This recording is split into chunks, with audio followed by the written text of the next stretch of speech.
창세기 30장 2절부터 8절 한 절씩 교독합니다.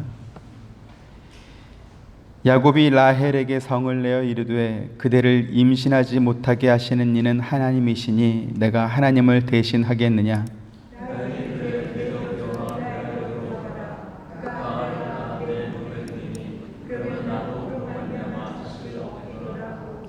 그의 시녀 빌하를 남편에게 아내로 주매 야곱이 그에게로 들어갔더니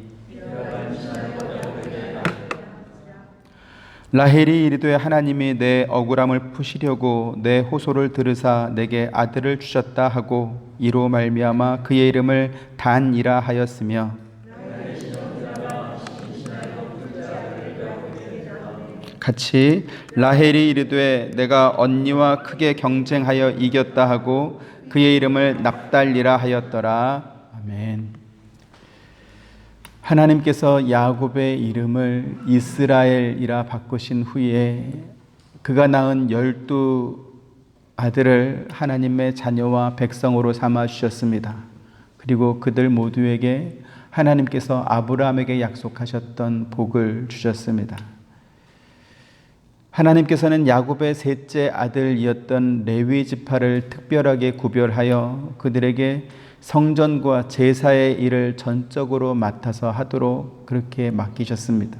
민수기 1장 47절부터 51절 한 절씩 보시지요. 그러나 레위인은 그들의 조상의 지파대로 그 계수에 들지 아니하였으니 너는 레위 지파만은 계수하지 말며 그들을 이스라엘 자손 계수 중에 넣지 말고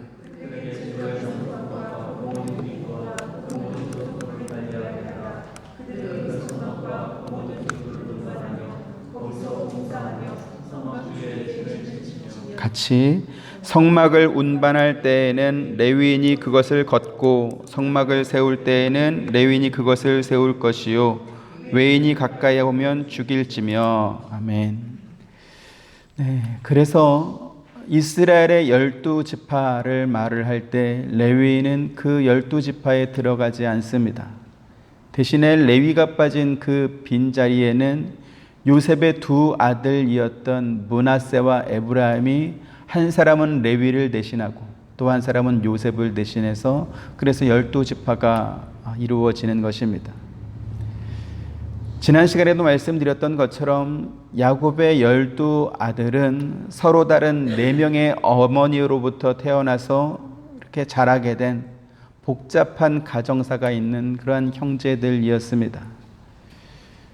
우리가 영화나 드라마 이런 걸 보면 가장 많이 등장하는 갈등의 원인 중에 하나가 바로 복잡한 가정사입니다. 그렇죠?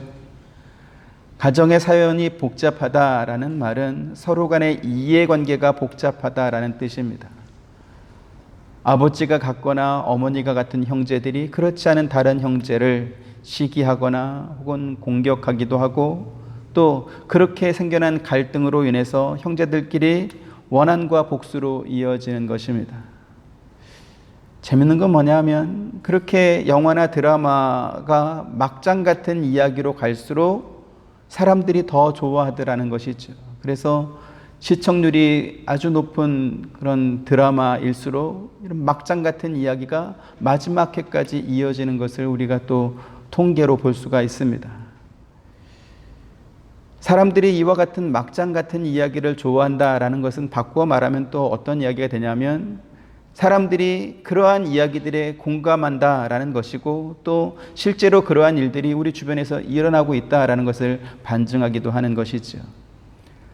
앞으로 우리가 살펴보겠지만 야곱의 가정에도 막장 같은 이야기들이 참 많이 있습니다. 이 말은 또 무슨 말이냐 하면 야곱의 아들들이 너무나 인품적으로나 아니면 신앙면에서 훌륭해서 하나님의 복을 받은 것이 아니다라는 것입니다.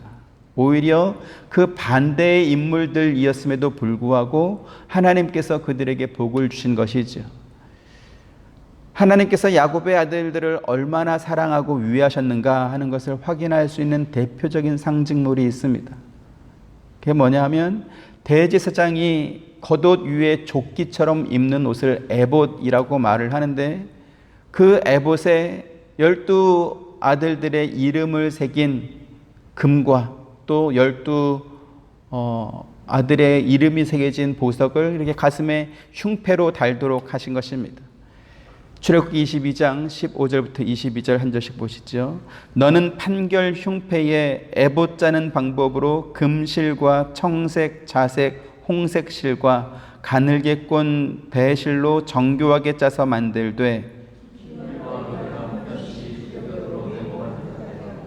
그것에 4줄로 보석을 물리되 첫 줄은 홍보석, 황옥, 녹주옥이요 셋째 줄은 호박, 백나무, 자수정이요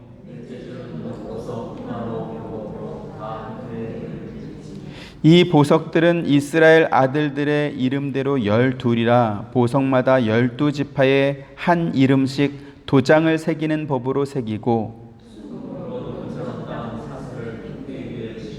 네. 하나님께서는 왜 대제사장이 입는 겉옷에 2 어깨와 또 가슴에 12지파의 이름을 새긴 그러한 보석들을 새겨서 부착하라 이렇게 말씀하셨을까요?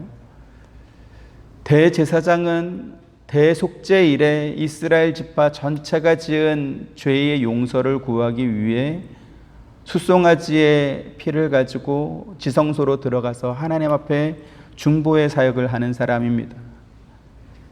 그래서 대제사장의 옷에 박힌 이 12보석은 인간의 속죄 사역을 이루기 위해 영원한 대제사장으로 오실 예수 그리스도께서 구원할 영적 이스라엘을 상징하는 그 상징이기도 합니다. 앞서도 말씀드렸던 것처럼 야곱의 12 아들들이 정말로 보석처럼 훌륭한 사람들이어서 하나님께서 그 12 아들의 이름을 각종 보석에 세워서 새겨가지고 대제사장의 옷에 입혀라 이렇게 한 것이 아닙니다.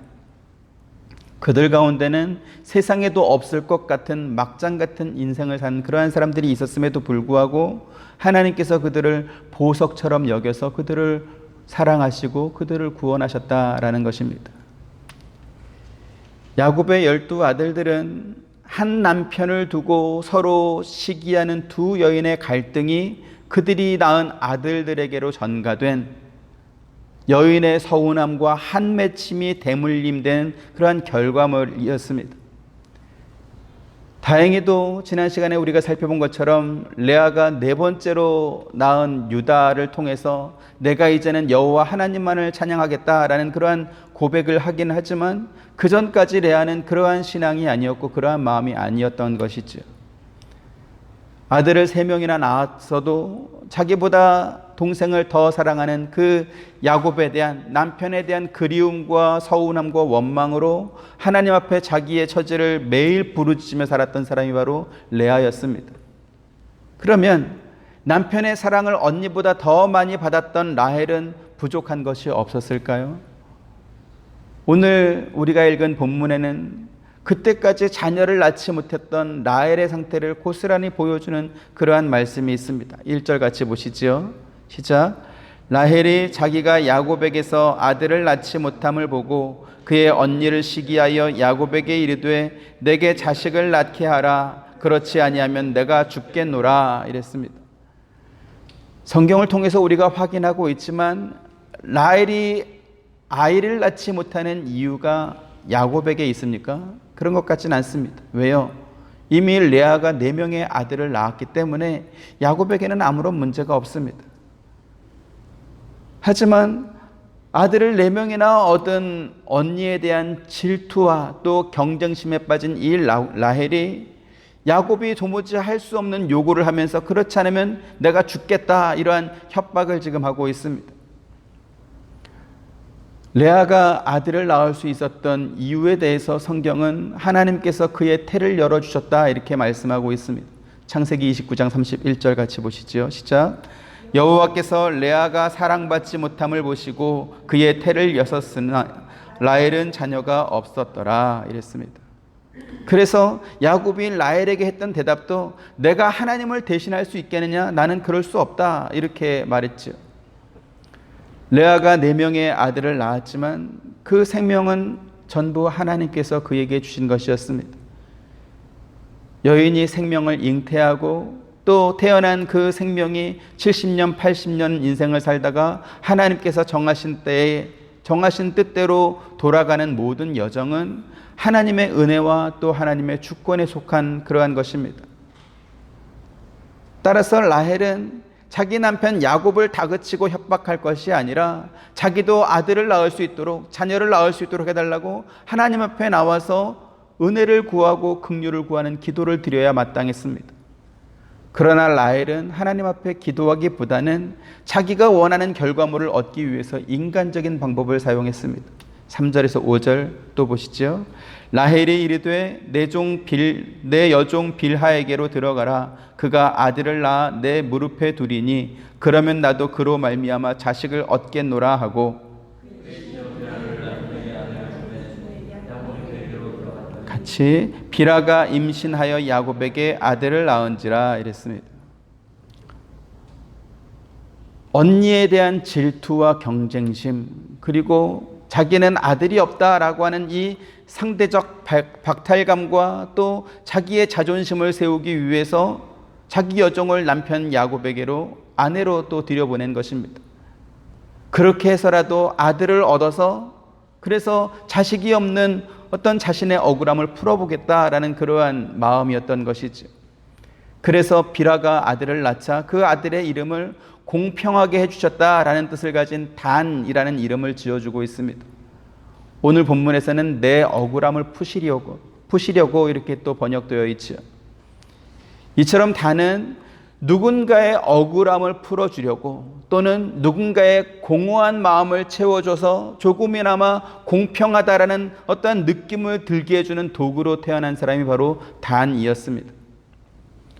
부모의 축복과 사랑으로 태어난 것이 아니라 라헬의 질투와 억울함을 풀어주는 도구로 태어난 이 단은 마지막 날에 이스라엘 12지파에서 제외되는 그러한 지파이기도 합니다.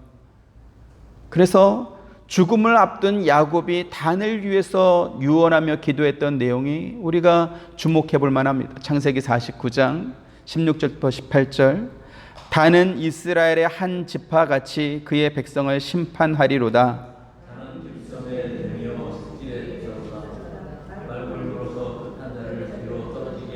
같이 여호와여 나는 주의 구원을 기다리나이다 이랬습니다.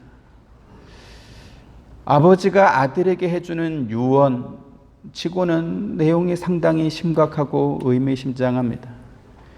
단이라는 이름에는 재판관이라는 뜻이 있습니다. 그래서 이 야곱의 예언은 단 지파의 후손으로서 후에 이제 블레셋과의 어떠한 전쟁에서 블레셋을 이기고 이스라엘을 구원한 삼손이라고 하는 사사가 태어나서 이 예언이 성취되기도 합니다.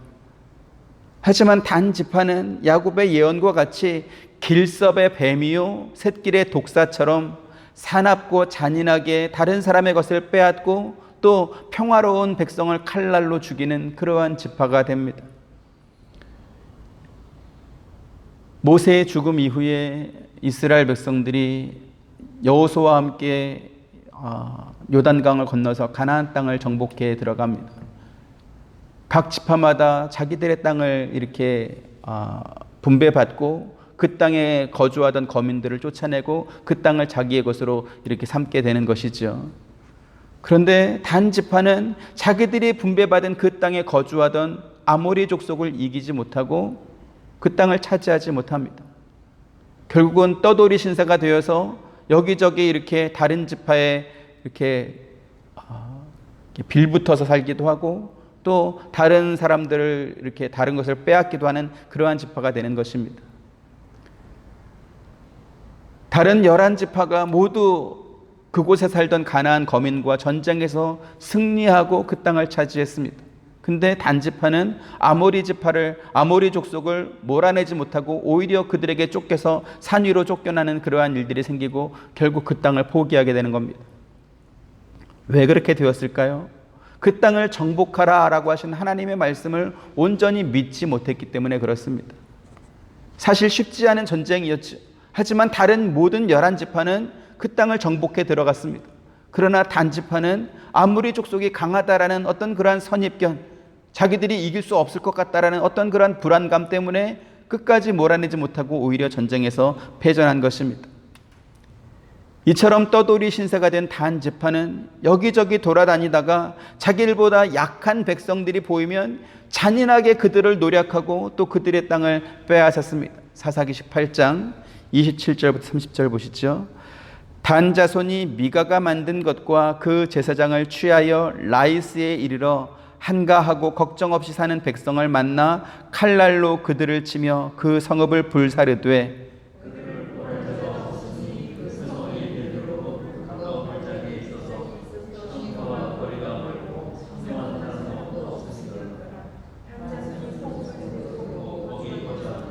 이스라엘에게서 태어난 그들의 조상 단의 이름을 따라 그 성읍을 단이라 하니라. 그 성읍의 본 이름은 라이스였더라.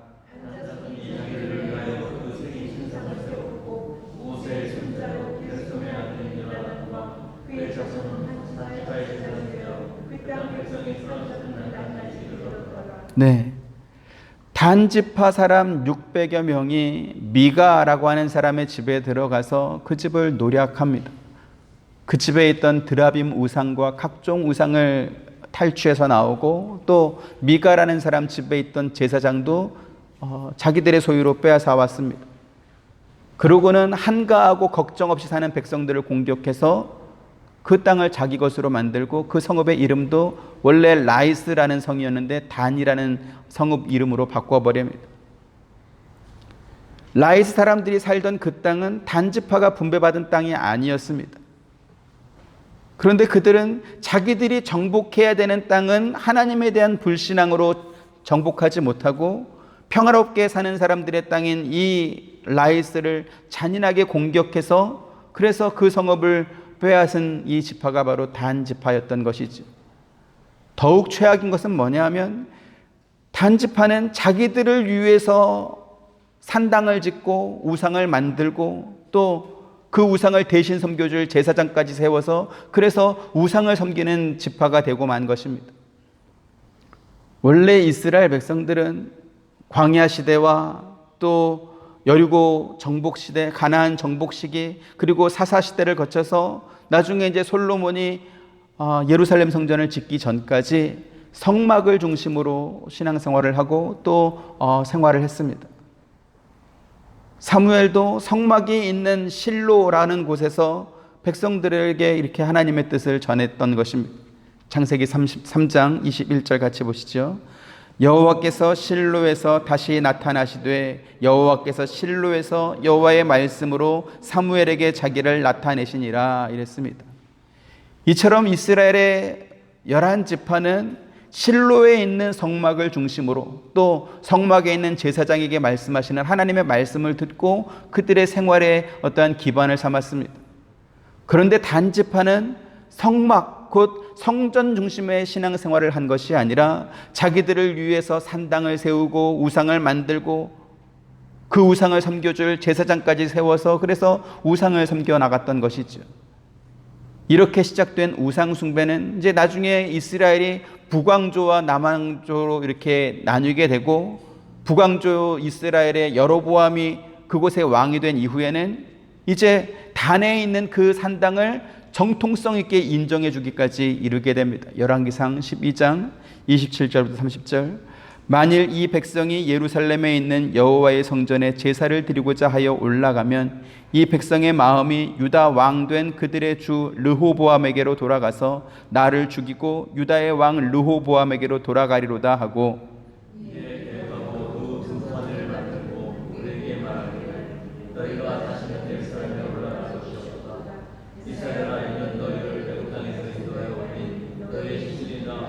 하나는 베델에 두고 하나는 단에 둔지라.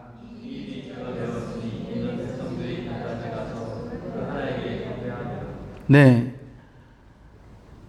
이와 같은 단 지파의 우상 숭배의 죄악 때문에 요한계시록에서 마지막 환난 날에 구원받을 이스라엘의 12지파를 언급할 때 단 지파는 그 12에서 제외가 됩니다.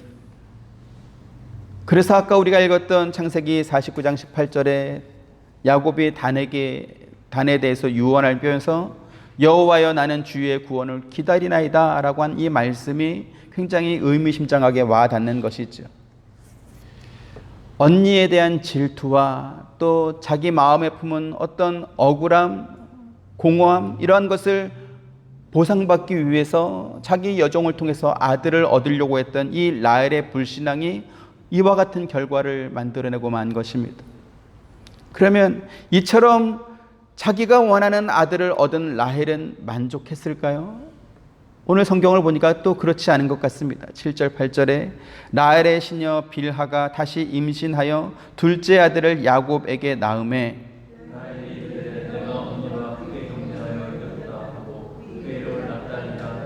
네, 라헬이 두 번째 아들을 얻고도 여전히 자기 마음에 있는 억울함이 풀리지 않은 것 같습니다. 자기가 원했던 아들을 둘이나 얻었으니 이제는 하나님 앞에 감사해야 되지 않겠습니까? 하나님께 영광을 돌려야 되지 않겠습니까? 근데 라헬은 그렇게 하지 않고 내가 언니와 경쟁해서 크게 이겼다 이렇게 승리를 노래하고 있는 것입니다.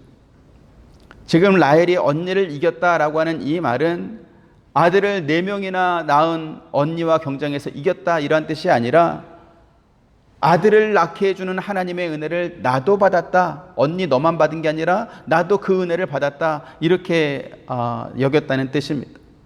자, 그러면 라헬이 얻고 기뻐한 그 두 아들은 정말로 라헬의 아들이었을까요? 물론 소유권의 측면에서 본다고 한다면 종의 자식도 주인의 소유물이 되는 것이기 때문에 빌하가 낳은 두 아들도 내 소유다 이렇게 말할 수는 있을 것입니다. 하지만 엄밀히 말해서 그 두 아들은 빌하가 낳은 아들들이지 라헬이 낳은 아들은 아니지 않습니까? 무엇보다도 생명을 주시는 하나님께서 아직 라헬의 태를 열어주지 않았기 때문에 라헬은 다른 사람이 낳은 아들을 내 아들이다 이렇게 정신승리를 할 것이 아니라 하나님께 나아가서 하나님께 긍휼을 구하고 하나님을 의지해야 맞았습니다. 하지만 라헬은 인간적인 방법으로 자기가 원하는 것을 취하고도 아들을 낳게 해주는 하나님의 은혜를 나도 받았다 이러면서 스스로를 위로하고 있는 것이지. 우리가 신앙생활 하면서 빠지기 쉬운 유혹, 그것이 바로 이와 같은 모습일 줄 압니다. 사람마다 간절히 원하는 것이 있을 것입니다. 그러면 내가 갖고 싶고 내가 얻고 싶어서 정말 간절히 원하는 것, 이것은 하나님께서 나에게 간절히 주길 원하는 것일까요? 또 어떤 방법으로든지 내가 원하는 것을 얻고 나면 그것이 정말 하나님께서 나에게 주신 복일까요? 여기에 대한 분명한 대답을 우리가 하지 못하면 우리도 라헬처럼 되고 말 것입니다. 하나님께서 라헬의 태를 열어주지 않을 때는 그럴 만한 이유가 있기 때문에 열어주지 않은 것입니다. 때가 되니까 라헬도 요셉과 베냐민 2명의 아들을 낳지 않습니까? 그런데 그때까지 기다리지 못하고 마음의 공허함, 마음의 서운함, 혹은 시기와 질투, 여러 가지 이유 때문에 우리는 인간적인 방법을 사용하게 되는 것입니다. 그리고 그 인간적인 방법이 성취되자 거기에다가 또 하나님의 영광을 끌어다가 하나님께 영광이다 이렇게 말하고 있습니다. 우리가 인간적인 방법으로 아무리 훌륭한 결과물을 만들어냈다 할지라도 그것이 곧 하나님의 뜻이 되는 것은 아닙니다.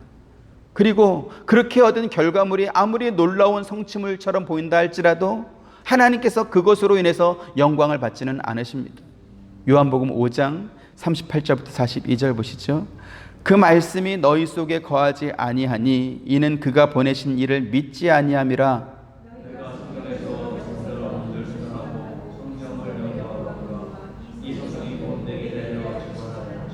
그러나 너희가 영생을 얻기 위하여 내게 오기를 원하지 아니하는도다. 같이 다만 하나님을 사랑하는 것이 너희 속에 없음을 알았노라 이랬습니다. 하나님께서 받으시는 영광은 무엇입니까? 하나님을 믿고 하나님의 말씀에 순종하는 것에서 나오는 것입니다. 그런데 예수님 당시 유대 백성들은 성경이 증언하는 하나님의 영광인 예수님을 믿을 생각은 하지 않고 다른 데서 그 영광을 찾으려고 했습니다. 예루살렘 성전을 하나님의 영광으로 생각한 것입니다. 그러면 그 예루살렘 성전은 어떻게 만들어진 것일까요? 유대 백성들이 헌금을 해서 그래서 자기들이 힘을 모아서 하나님의 성전을 지은 것입니까? 그렇지 않습니다. 유대의 분봉 왕이었던 헤롯 왕이 유대 백성들의 마음을 이렇게 사서 그래서 자기의 통치 기반을 공고하기 위해서 헤롯 성전을 지어준 것입니다. 그러니까 유대 백성들이 자기들의 손으로 솔로몬이 하나님의 성전을 지었던 것처럼 유대 백성들이 자기들의 손으로 예루살렘 성전을 지은 것이 아니고 이방인이었던 헤롯 왕이 유대 백성들의 마음을 사기 위해서 지어준 것입니다. 그렇다 보니까 헤롯 성전은 솔로몬이 지었던 성전에 비해서 그 규모와 그 크기가 훨씬 더 컸습니다. 그런가 하면 이 성전을 6개 구획으로 나누어서 각 단계별로 들어갈 수 있는 사람들의 어떠한 자격, 이러한 것들을 엄격하게 제한했습니다. 그렇다 보니까 유대인 고유로 가지고 있던 그 선민 의식이 예루살렘 성전에 들어오면 훨씬 더 강화되는 것입니다. 1단계에 들어올 수 있는 사람이 있고 또 2단계에 들어갈 수 있는 사람이 있고 3단계, 4단계, 5단계, 6단계, 그래서 마지막 6단계에 들어갈 수 있는 사람은 아주 특별한 사람만 들어갈 수 있는, 그래서 성전에 들어오기만 하면 자기들이 굉장히 이렇게 존귀한 사람이 되는 그러한 느낌을 받다 보니까 예루살렘 성전을 너무나 좋아했던 것이죠. 그렇다 보니까 예수님의 제자들도 예수님께 이 아름다운 돌들과 또 헌물로 지어진 이 아름다운 장식이 된 성전이 너무나 좋지 않습니까? 이렇게 자랑했던 것입니다. 누가복음 21장 5절 6절 어떤 사람들이 성전을 가리켜 그 아름다운 돌과 헌물로 꾸민 것을 말하매 예수께서 이르시되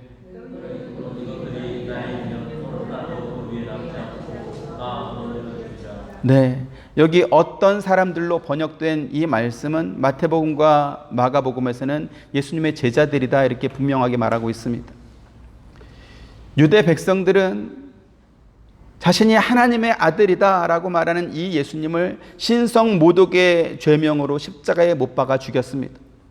그들은 성경에서 영생을 얻는 줄로 생각하고 성경을 많이 연구했지만 정작 영생을 주기 위해서 오신 예수님을 영접하지 않고 그 예수를 죽여버린 것입니다. 그들은 누구보다도 자기들이 하나님을 사랑한다 이렇게 생각하고 또 그렇게 자랑했지만 예수님께서는 너희 속에 하나님을 사랑하는 것이 없다 이렇게 말씀했습니다. 왜 이와 같은 차이가 발생했을까요? 그들이 하나님의 말씀에 근거하지 않고 자기가 기준이 되어서 신앙생활을 했기 때문에 이와 같은 일이 발생한 것입니다. 영광은 내가 보기에 좋아하는 것이 아니고 하나님께서 찾으시는 영광이어야 합니다. 은혜도 내가 받았다고 생각하는 은혜가 아니라 하나님께서 주신 은혜여야 하는 것입니다. 제사장 가문이었던 사두개인들과 바리새인들은 자기들이 율법과 전통을 가장 잘 지킨다라고 생각했기 때문에 자기들이 기준이라고 생각했습니다. 하지만 그들이 지켜왔던 그 전통은 어떤 것입니까? 이스라엘이 아수르에 의해서 또 바벨론에 의해서 멸망할 수밖에 없었던 그러한 이유이기도 했습니다. 이사야 1장 11절부터 14절 여호와께서 말씀하시되 너희의 무수한 재물이 내게 무엇이 유익하뇨? 나는 순양의 번제와 살찐 짐승의 기름에 배불렀고 나는 숫송아지나 어린 양이나 순념소의 피를 기뻐하지 아니하노라.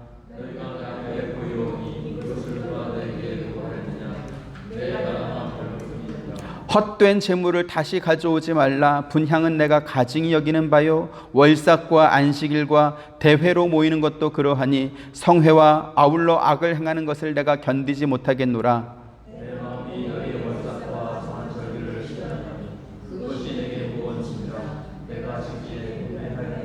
네, 하나님의 말씀에는 하나도 순종하지 않으면서 종교적인 거칠애로 모이는 절기와 또 형식에 불과한 그러한 제물을 하나님께 드리는 것, 이것은 오히려 나에게 무거운 짐이다. 하나님께서 그렇게 말씀합니다. 라헬이 자기 여종을 통해서 낳은 이 아들을 얻은 후에 나도 하나님의 은혜를 얻었다. 바꿔 말하면 정말 그가 하나님의 은혜를 받긴 받은 것입니까? 그건 정신승리인 것이죠. 그런데 오늘날 교회들이 그와 같은 정신승리를 하면서도 자기들이 신앙생활을 가장 잘한다 이렇게 생각하고 자기들이 하나님께 큰 영광을 돌리고 있다 이렇게 착각하고 있습니다. 여러분, 웅장한 예배당을 짓고 또 하나님께 영광을 돌릴 만한 좋은 일을 많이 한다 이러면 정말 하나님께서 영광 받으실 것입니까? 수많은 성도가 뜨겁게 예배하고 각종 행사로 기금을 모아서 선교사를 후원하기도 하고 가난한 사람을 돕기도 하고 그러면 정말 하나님께서 영광 받으시는 것입니까? 물론 교회가 그와 같은 일을 해야 될 것이고요. 또 그와 같은 것을 하라고 교회가 존재합니다. 하지만 그것보다 더 중요한 것이 있습니다. 그건 뭡니까? 교회의 정체성을 잃지 않는 것입니다. 하나님께서 자기 백성을 택하시고 또 예수 그리스도를 세상에 보내어 그로 하여금 십자가에서 피 흘려 구원하신 그 백성을 교회로 불러 모아 함께 신앙생활을 하게 한 이유가 무엇일까요?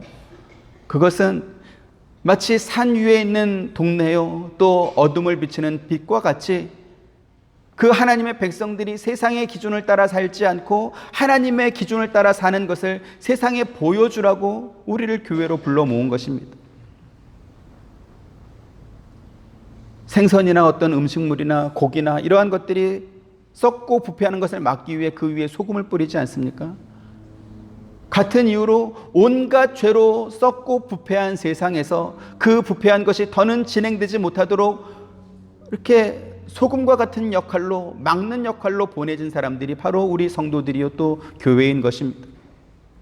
그런데요, 오늘날 교회들이 썩고 부패한 것을 막는 소금 같은 역할을 하는 것이 아니라 오히려 사랑과 포용이라는 어떤 그런 명분으로 세상이 썩고 부패해지는 것을 오히려 부추기고 있는 것을 우리가 보고 있습니다. 동성애를 지지하는 교회들과 성도들이 바로 그러한 사람들인 것이고요. 또 그들을 지지하지 않지만 그러나 딱히 반대도 하지 않으면서 마치 자기들은 소금이 아닌 것처럼 이렇게 하고 있는 그러한 교회와 성도들도 마찬가지일 것입니다.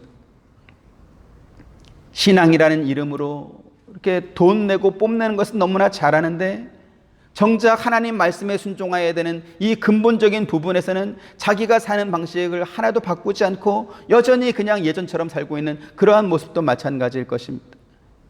예수님 당시의 유대인들이 그렇게 살았습니다. 그들은 헌금을 내서 성전의 기물들을 장만하고 황금칠을 하고 성전을 더 좋게 만드는 것을 그들의 신앙의 정통성이요 또 그들의 자긍심으로 삼았습니다. 그들이 성경을 연구했던 것도 그와 같은 외형적인 종교성을 더욱더 이렇게 강화하기 위한 명분을 만드는 용도로 사용했습니다. 하지만 그들은 실제로 어떻게 했습니까? 말씀이 육신이 되어 오신 예수님을 인정하지 않고 핍박했고 그를 십자가에 못 박아 죽였습니다. 그들이 예수님을 인정하지 않은 분명한 이유가 있었죠. 뭡니까? 우리가 성경을 연구하고 해석해 보니까 우리가 생각했던 메시아는 예수님과 달랐다. 그러니까 예수님 당신은 우리의 메시아가 아니다. 이렇게 했던 것입니다.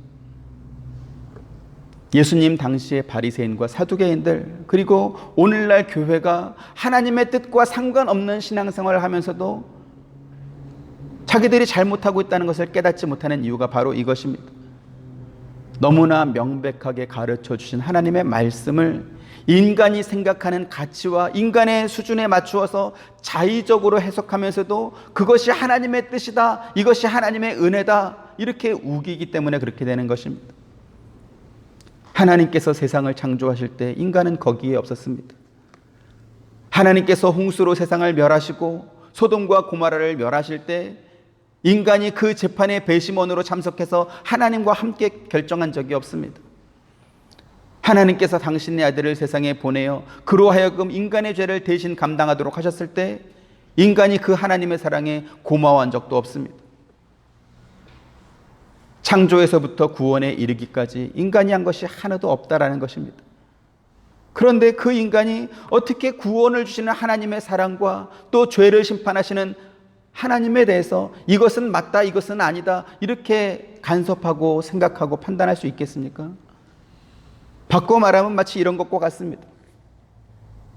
재판정에 출석한 범죄자가 자기를 재판하는 판사를 추앙하고 높여주는 것입니다. 판사님은 참 인품이 좋으신 분입니다. 성품이 참 온화하신 분입니다. 그러니까 판사님은 저를 용서할 것입니다. 판사의 성품이 온화하고 인품이 좋은 것과 범죄자가 자기가 지은 죄에 합당한 벌을 받는 것, 이거는 연관이 있습니까? 연관이 없습니까? 연관이 전혀 없죠. 판사가 인품이 좋을 수도 있고 성품이 온화할 수도 있습니다. 그러나 잘못한 범죄자가 그 죄에 합당한 처벌을 받는 것은 판사의 인품이나 어떤 이런 것과 상관없이 그는 받아야 되는 것입니다.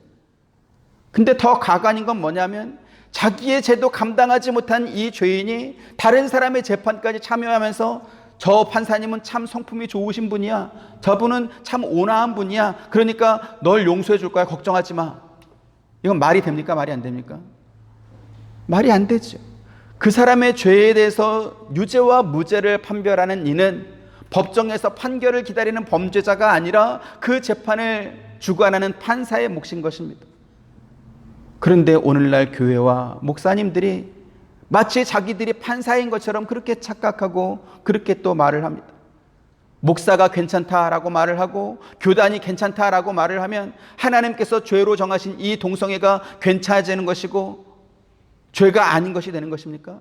그래서 우리가 사는 이 시대에서는 더 이상 동성애는 아무런 어떤 거리낄 것이 없는 그러한 행위가 되는 것입니까?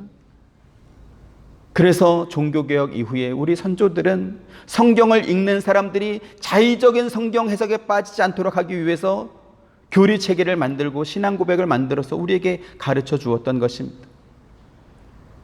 하나님의 말씀은 법리 다툼을 벌이면서 유무죄를 따지는 세상의 재판정이 아닌 것입니다. 세상의 재판정은 죄를 범한 사람이라 할지라도 법조문의 빈틈을 파고들어서 유리한 판결을 받아낼 수 있는 유능한 변호사를 고용하면 그 재판에서 승리하기도 합니다. 하지만 하나님 앞에서 인간은 어떤 변론도 통하지 않습니다. 욥기 9장 3절 보시죠. 시작. 사람이 하나님께 변론하기를 좋아할지라도 천마디에 한마디도 대답하지 못하리라 이랬습니다. 라헬이 자기 여종 비라로부터 두 번째 아들을 얻은 후에 내가 언니를 이겼다, 나도 하나님의 은혜를 받았다 이러면서 스스로 위로받는 모습을 살펴보고 있습니다. 하나님은 우리에게 은혜 주시는 것을 아끼시는 분이 아닙니다. 오히려 우리 안에 계신 성령께서 우리를 시기할 만큼 하나님께서는 우리를 사랑하신다고 했습니다. 야고보 4장 5절 6절 너희는 하나님이 우리 속에 거하게 하신 성령이 시기하기까지 사모한다 하신 말씀을 헛된 줄로 생각하느냐?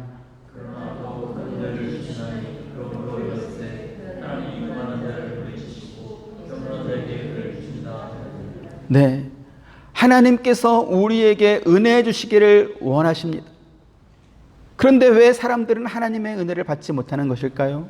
6절에 그러므로 일렀으되 라고 말씀했는데 이것은 잠언 3장 34절 말씀을 인용한 것입니다.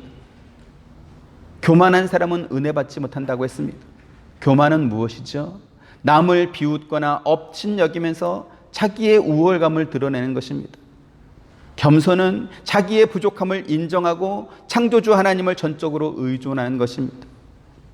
그래서 야고보 사도는 잠언의 말씀을 인용하면서 하나님을 떠난 인간들이 부족함을 느끼지 못하고 자기 자신에게서 위로와 만족을 찾는 것을 바로 교만이다 이렇게 말하면서 이러한 사람들은 은혜를 받지 못한다라고 했습니다. 라헬이 바로 이러한 모습이었죠.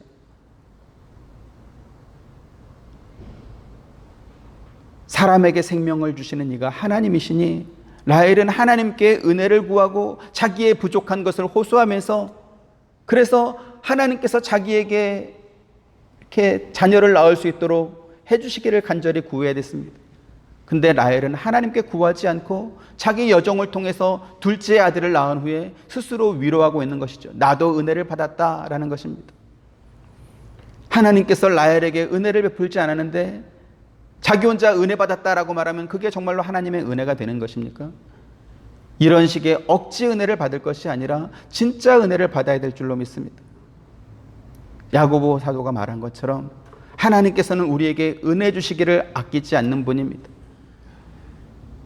성령께서 시기할 만큼 하나님께서는 우리를 사랑하신다 이렇게 또 말씀했습니다. 그런데 그 은혜는 누가 받습니까? 겸손한 사람이 받습니다. 하나님께 전적으로 의지하는 사람, 이러한 겸손한 자에게 하나님께서 긍휼을 베푸는 것이죠. 하나님을 의존하는 사람은 하나님의 말씀이 생명인 줄 알고 그 말씀에 순종할 것입니다. 저와 여러분, 우리 하와이 한빛 장로교회도 이와 같은 순종의 삶을 살 수 있게 되기를 주님의 이름으로 축원드립니다. 자의적인 성경 해석은 위험합니다.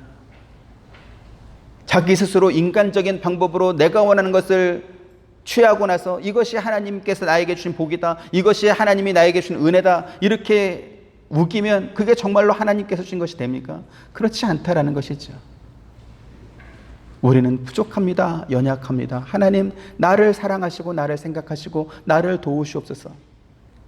레아가 그렇게 살지 않았습니까? 남편이 자기보다 자기 동생을 더 사랑하니까 하나님 앞에 나와서 호소하고 기도할 수밖에 없죠. 그러니까 하나님께서 그 흔치 않은 기회에도 태를 열어주셔서 4명이나 아들을 낳을 수 있도록 그렇게 해주지 않습니까? 겸손한 사람과 교만한 사람, 은혜를 받을 만한 사람과 도무지 받을 수 없는 사람이 이렇게 나뉘는 것입니다. 저와 여러분들이 하나님께서 주시는 참된 은혜, 참된 복을 받게 되기를 주님의 이름으로 축원드립니다.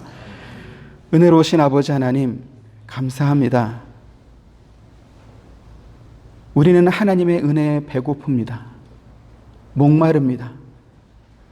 주여, 우리를 불쌍히 여기셔서 우리의 부족함을 하나님의 은혜로 채워주옵시고, 우리 안에 계신 성령께서도 시기할 만큼 하나님께서 우리에게 복 주시기를 원하신다 하셨으니 겸손함으로 주 앞에 나아가서 이 복을 받을 수 있도록 인도하여 주옵시고, 무엇보다 우리가 하나님 말씀에 전적으로 잘 순종하는 이 시대의 유행과 또 가치를 따르지 않는 산 위에 밝게 빛나는 동네와 같이, 등경 위에 세워놓은 불빛과 같이 세상의 부패와 썩음과 죄를 막는 소금과 같은 역할을 잘하는 우리 모두가 될 수 있도록 힘을 주시고 은혜를 더하여 주옵소서. 예수님의 이름으로 기도합니다. 아멘. 지금은 우리 주 예수 그리스도의 은혜와 하나님의 크신 사랑과 보혜사 성령님의 감화감동 교통하심이 주의 말씀을 듣고 겸손히 주 앞에 은혜와 긍휼을 구하며 나아가는 사랑하는 모든 성도님들의 머리 위에와 가정과 생업과 하시는 모든 일들 가운데 지금부터 영원토록 함께 있기를 축원하옵나이다. 아멘.